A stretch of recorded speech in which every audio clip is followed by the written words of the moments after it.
My name is Alex Morrison, and I need to tell you about the night I took a prison guard hostage and ended up with him saving my life instead of turning me in. Officer Derek Hayes and I spent 3 days in a mountain cabin before the police found us, and in those 3 days, something changed between captor and captive. When the SWAT team finally kicked down that door, Hayes made a choice that shocked everyone, especially me. He aimed his weapon at the officers who'd come to rescue him and told them to back off. But I'm getting ahead of myself. Let me start at the beginning, back at Riverstone Maximum Security Prison, where this whole thing started. I'd been inside for 3 years, serving a 10-year sentence for armed robbery. I wasn't a violent criminal, never hurt anyone during my crimes, but the law doesn't care much about those distinctions when you're pointing a gun at a convenience store clerk. The judge gave me 10 years and told me to think about my choices. 3 years in, I'd thought about them plenty. I'd also thought about escape. Not because prison was particularly brutal or because I was being mistreated, but because I couldn't stand the thought of 7 more years in a cage. 7 more years of my life wasted, of my daughter growing up without me, of watching the world continue outside walls I couldn't cross. So I planned. For months, I studied guard rotations, memorized shift changes, learned which officers were alert and which ones were coasting toward retirement. And I identified my target, Officer Derek Hayes. Hayes was in his early 30s, had been working at Riverstone for less than a year. He was different from the veteran guards who'd grown callous and indifferent. Hayes still saw inmates as people. He'd ask about our families, remember details from previous conversations, even bring in his wife's homemade cookies around the holidays to share with our cell block. Some of the other inmates thought he was weak, playing some kind of psychological game. I thought he was exactly what I needed. A hostage who might not fight back too hard, who might even be reasoned with during an escape. Have you ever made a plan that seemed foolproof right up until the moment you executed it? My opportunity came during a late shift change on a Friday night. I'd fashioned a weapon from a sharpened piece of metal, not enough to seriously hurt anyone, but convincing enough to seem dangerous. When Hayes did his rounds past my cell, I called him over with a question about mail delivery. He approached the bars like he always did, friendly and unguarded. That's when I grabbed him through the bars, pressing the makeshift blade to his throat. "Don't make a sound," I whispered. "I don't want to hurt you, Hayes, but I will if you force my hand. Open this cell door, slowly." I felt him tense, saw his hand move toward his radio. "Please don't," I said. "I know you've got a wife. I've got a daughter. We both have people we want to get back to. Just help me walk out of here and nobody gets hurt." "Morrison," he said quietly, "you won't make it. They'll catch you within hours." "Maybe, but I have to try. Now open the door." He did. Smart guy. Knew when resistance was futile. I kept the weapon pressed against his back as we moved through the prison during the shift change, using the 3-minute window when camera coverage was minimal. We made it to the loading dock where supply trucks came in, and that's where my real plan began. I'd been corresponding with my cousin Jake on the outside, sending coded messages through approved mail. Jake had a car waiting 2 blocks from the prison, keys under the mat, full tank of gas. All I had to do was get there. "You're coming with me," I told Hayes as we slipped out a service exit. "Insurance until I'm clear of the area." "And then what?" he asked. "Then I let you go unharmed. You walk back, Tell them what happened. Be a hero who survived a hostage situation. No shame in that. We found Jake's car right where he said it would be. I made Hayes drive while I sat in the back seat, weapon still in hand, though my grip had relaxed. The immediate danger was over. Now came the hard part, getting far enough away that the manhunt wouldn't find me.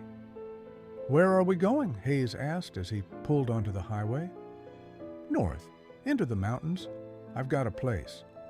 The place was my uncle's old hunting cabin, deep in national forest land, accessible only by logging roads that barely qualified as roads at all. Uncle Pete had used it for decades before he died, and it had sat empty for 2 years since. No electricity, no running water, no neighbors for miles. The perfect place to hide until the heat died down. What would you do in Hayes's position? Would you wait for an opportunity to escape, or would you try to reason with your captor? The drive took 3 hours, the last 45 minutes on increasingly rough dirt roads. Hayes didn't try anything stupid, didn't try to crash the car or attract attention from the few vehicles we passed. He just drove, occasionally glancing at me in the rearview mirror. "You really think you can hide out here?" he finally asked as we approached the cabin. "For a while, long enough to figure out my next move. They'll be searching these mountains within 24 hours. Maybe, but there's a lot of mountain to search." The cabin was exactly as I remembered it from childhood visits. A single room with a wood stove, a couple of cots, and shelves lined with canned goods that were probably still edible. Hayes helped me check the place while I kept my weapon visible but no longer pressed against him. We weren't captor and captive anymore, not exactly. More like two guys stuck in a bad situation together. "I need to tie you up," I said once we were inside.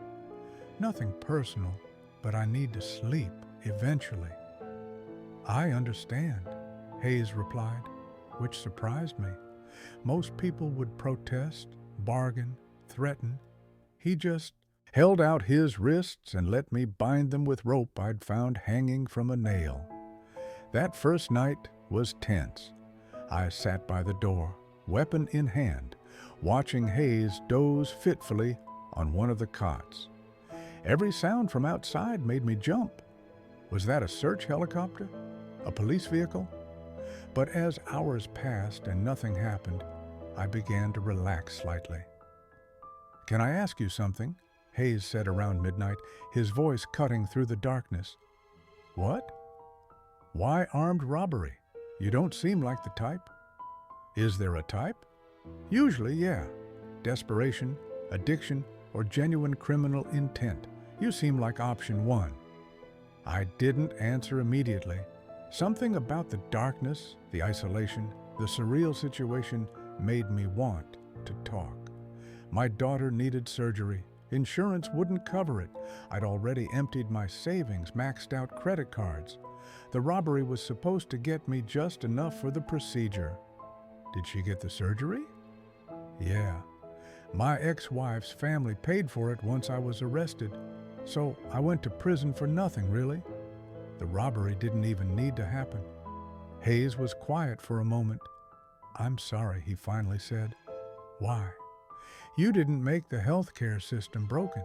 You didn't force me to rob that store." "No, but I understand being desperate to help your kid. My wife and I have been trying for 3 years. Finally got pregnant 6 months ago. I'd do anything for that baby, even things I know are wrong. So, yeah, I'm sorry you were put in that position." And that was the moment things shifted between us. Not dramatically, not like some movie where captor and captive become instant friends. But something changed. Hayes wasn't just my hostage anymore, and I wasn't just a dangerous criminal to him. Do you believe people can understand each other even in the worst circumstances? That shared humanity can break through walls we build between us. The next morning, I untied Hayes so he could use the outhouse behind the cabin. I stood guard but gave him privacy, which he thanked me for. When he came back, I offered him some of the canned soup I'd heated on the wood stove. "This is surreal," he said, sitting across from me at the cabin's old wooden table. "Which part?" "All of it. Yesterday morning I was kissing my wife goodbye, heading to work. Now I'm eating beans with a fugitive in a mountain cabin. Sorry about that." "Are you, though?" He looked at me directly. "Sorry you took me, or sorry about the circumstances that led to it?" "Both, I guess. I never wanted to hurt anyone. I just wanted out." "Can I tell you something, Morrison? And I mean this as someone who works in the system, who's supposed to believe in it. 10 years for your crime is excessive. I've seen rapists get less time. Guys who beat their wives. Abusers. People who've destroyed lives.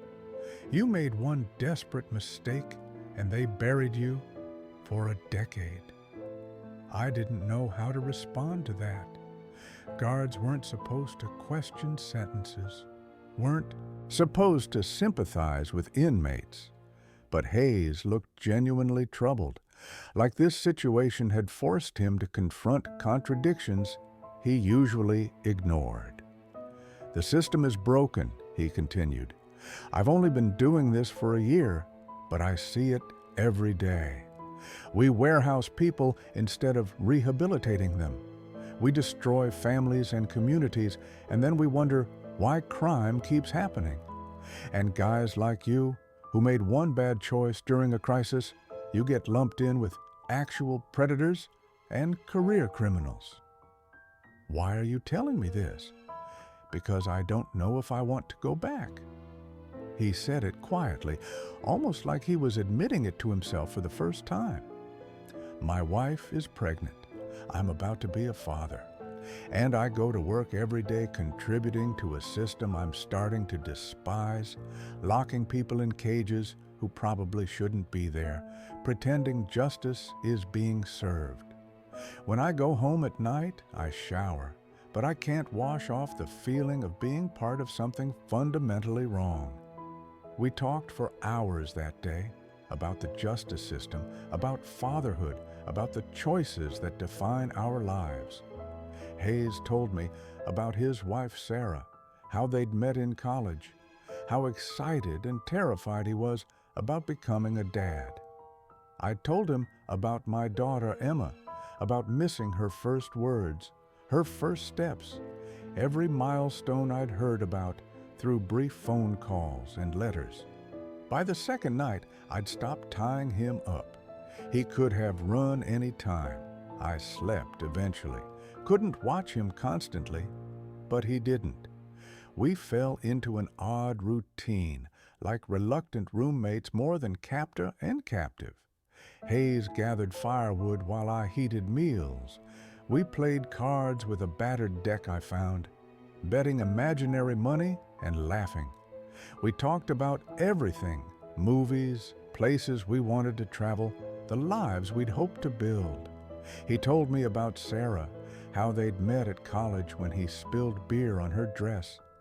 That coffee apology had turned into 5 years together, 2 years married, and now a baby coming. His voice got soft talking about feeling the baby kick, imagining what kind of father he'd be. I told him about Emma's mother, how we'd met young and burned fast, how the relationship hadn't survived a sick child and mounting bills, how Emma's letters kept me going, knowing she remembered me and still loved me despite everything. "Does she know why you tried to escape?" Hayes asked one evening as we sat watching sunset through the cabin's windows. "No, her mother tells her I'm working far away, that I can't come home yet. When she's older, when she can understand, I'll tell her the truth. that I was desperate and scared and made terrible choices trying to help her.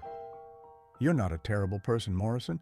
You made a mistake, but that doesn't define who you are as a human being. The law disagrees with that assessment. The law is written by people who've never been desperate enough to rob a store or take a hostage. People who've never had to choose between crime and watching their kids suffer through a medical crisis they couldn't afford. He paused, staring into his coffee mug. You know what scares me most about becoming a father? What? That I'll do exactly what you did. That Sarah, or the baby, will need something we can't afford. And I'll look at my paycheck and my empty savings account, and I'll understand completely how someone crosses lines they never thought they'd cross. Every single person in prison thought they'd never end up there until circumstances pushed them past their breaking limits. They're going to find us eventually, Hayes said on the third day. You know that, right? Yeah, I know. When they do, it's going to go bad. SWAT will assume you're dangerous, that I'm under duress. They'll come in ready for a confrontation. I'll surrender. I'll make it clear you were never in real danger. Morrison, it won't matter. The second they realize you have a weapon, they'll shoot. And if they think you're threatening me, they'll definitely shoot. I hadn't really thought that far ahead, hadn't considered how this would actually end. In my fantasy version, I'd somehow disappear into a new identity, start over somewhere fresh. But Hayes was right. When the police came, it would end badly. What if, Hayes said slowly, I told them I went willingly, that you didn't actually take me hostage? They'd never believe you. Maybe not. But it might buy you enough time to surrender safely.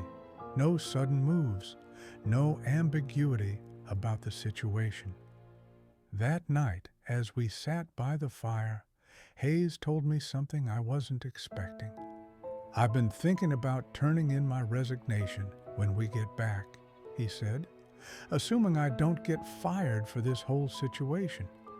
But either way, I can't keep working there. I can't keep being part of a system that grinds up people like you and calls it justice. What will you do instead? I don't know yet. Maybe go back to school, become a social worker or a defense attorney, something that actually helps instead of just maintaining a broken system. The police found us on the morning of the fourth day. We heard the helicopters first, the distinctive thump of rotor blades echoing through the mountain valleys. Hayes and I were drinking coffee on the porch when we heard them, and we both froze, cups halfway to our lips. Then we saw the dust clouds on the logging roads, multiple vehicles approaching from different directions. They'd found us, and they were coming in force. This is it, Hayes said quietly, setting down his mug with a hand that shook slightly. Yeah, my mouth was dry. This is it. We looked at each other across the porch, and I saw something in his eyes I didn't expect. Not fear exactly, but resolve. The kind of determination you see in someone who's made a difficult decision and isn't backing down. Put down your weapon, he said.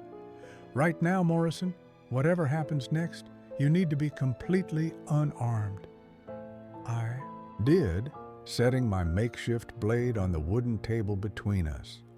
It looked so harmless in the morning light, this scrap of metal I'd spent months sharpening, the thing that had started all of this.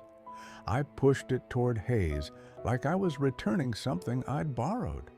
Keep your hands visible at all times, he continued, his voice taking on a professional tone I hadn't heard in days.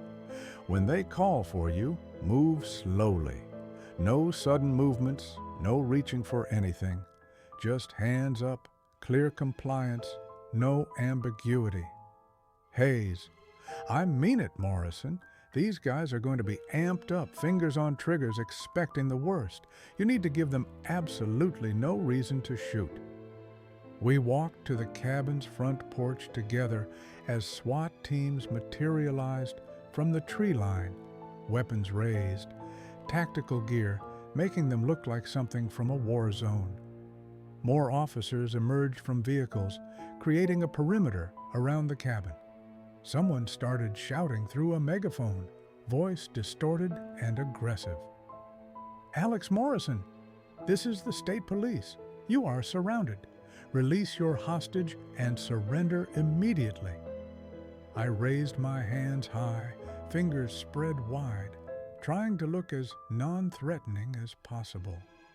Hayes stood beside me, his service weapon still holstered on his belt, where it had been for the entire 3 days. He could have pulled it at any time, could have held me until help arrived. Instead, he'd let it sit there, ignored, a piece of equipment he'd chosen not to use. "Officer Hayes, step away from the subject," a voice commanded. What happened next? I still barely believe it. Hayes didn't step away. Instead, he moved closer to me, positioning himself partially between me and the officers. Then he reached for his service weapon, which I'd made him keep, never thought to take from him, and drew it. But he didn't point it at me. He aimed it at the police. "Lower your weapons," Hayes shouted. "Nobody is in danger here. Morrison is going to surrender peacefully, but not with 20 rifles aimed at him." "Officer Hayes, you're confused. Step away from the fugitive." "I'm not confused. I'm telling you to stand down. He's not dangerous. I was never in danger. This doesn't need to end with someone getting shot." Can you imagine what was going through my mind? This guard, this hostage, was literally holding police at gunpoint to protect me. It was insane. It was suicide. It was the most incredible thing I'd ever witnessed. "Hayes," I whispered, "you don't have to do this." "Yeah, I do," he replied, not taking his eyes off the police. "I've watched too many situations escalate unnecessarily.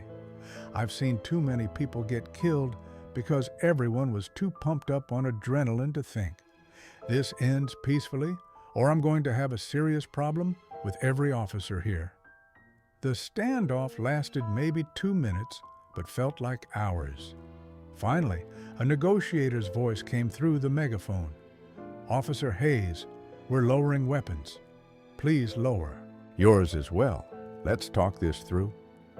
Slowly, Hayes lowered his gun. The SWAT team lowered theirs. And in that moment of mutual de-escalation, I walked forward with my hands raised high. "I'm Alex Morrison," I said clearly. "I'm surrendering voluntarily. Officer Hayes was my hostage, but was never harmed and is not acting under duress.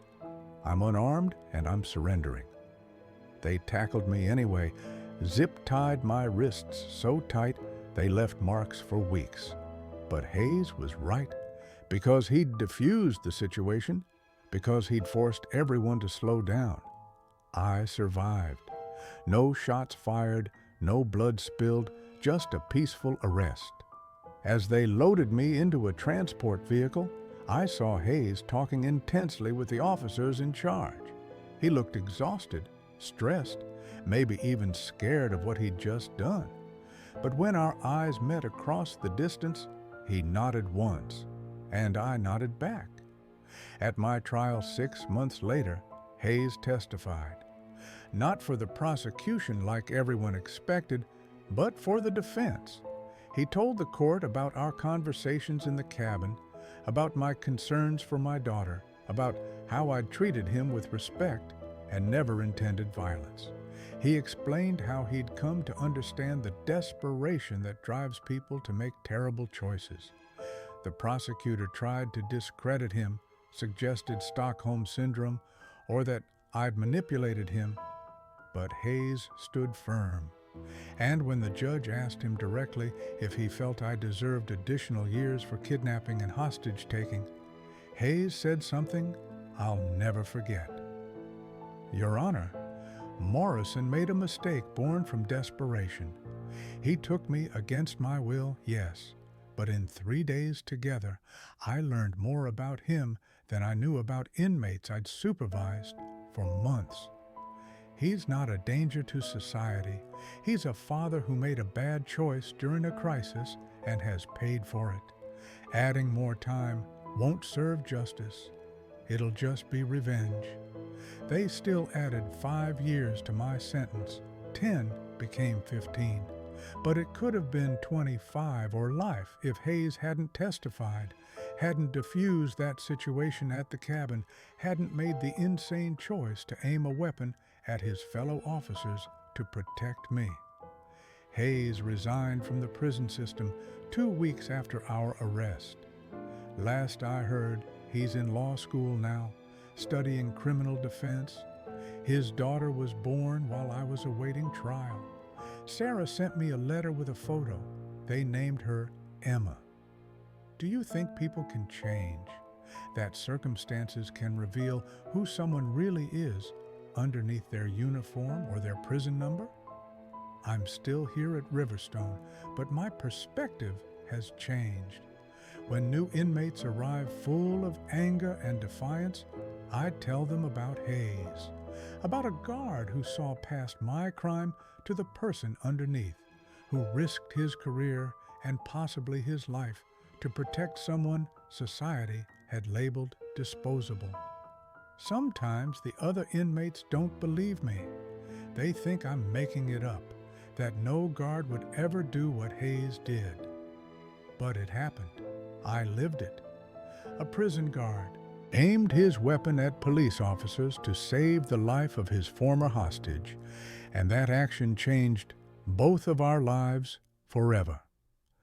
I took Officer Derek Hayes hostage during my escape attempt, and when the moment of truth came, when the police found us, and everything could have ended in blood and tragedy, he became something more than my hostage. He became my defender, my witness, maybe even my friend. Every day in here, I remember that moment on the cabin porch. Hayes standing between me and armed police, weapon raised, voice steady, forcing everyone to slow down and think instead of just react. It was the bravest thing I've ever seen, and it was done for someone who'd kidnapped him, held him at weapon point, dragged him into the mountains. The question I've been asking myself for the last 6 months is simple. If positions had been reversed, would I have done the same for him? Would you? 10 more years stretch ahead of me now. 15 years total for what started as a desperate grab for money to save my daughter. But I'm not angry anymore, not like I was, because Hayes showed me that the system might be broken, but individuals within it can still choose to do the right thing, even when it's hard, even when it's dangerous, even when it goes against everything they're supposed to do. Officer Derek Hayes aimed his weapon at police to protect me. That's not something you forget. That's not something you waste. So I'll serve my time. I'll follow the rules. And when I get out, whenever that finally is, I'm going to find Hayes and thank him properly. Maybe meet Emma.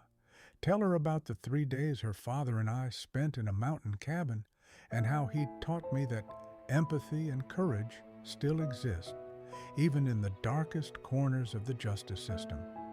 Tell me in the comments, if you were in Hayes' position, would you have aimed your weapon at fellow officers to protect someone who'd taken you hostage?